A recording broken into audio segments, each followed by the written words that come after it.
guys, pero yung mantika muna. Ayan, painitin muna natin ang mantika. Ayan, pwede na try natin.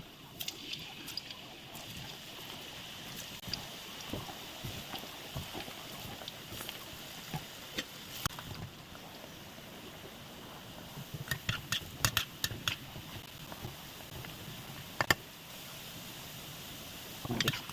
Yan, ganyan siya guys.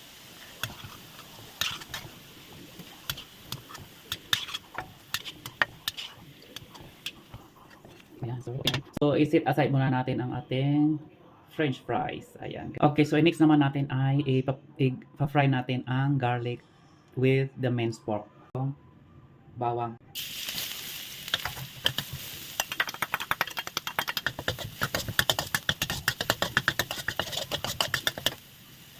Tapos sunod natin itong minced pork.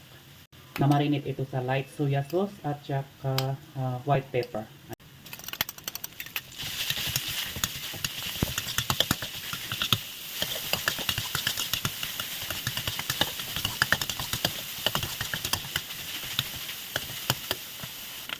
Ngayon, medyo okay na yung natin natin golden brown na siya. Tapos ilalagay na natin itong potato natin o yung french fries natin. Yung natin na. Tapos lagyan natin siya ng black sauce.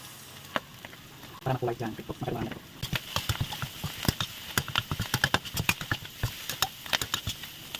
Ayan guys, okay na ito guys. So, pwede na. Tanggalin na ito. Luto na siya guys. Patayin natin ito. Tapos lagyan natin sa plato. Ayan, basta bilang ulap. Potato minced pork. Ayan. So, di ba may ulam tayo guys? Ayan. Tapos lagyan natin siya ng green onions. Ayan, di ba? Para mabago. Ganyan siya. Ayan, so ready to serve na guys. Ready to serve na tayo guys. Ayan, so that's our potato minced pork guys. Ayan, our menu for today's video. Ayan. Thank you so much for watching. Bye!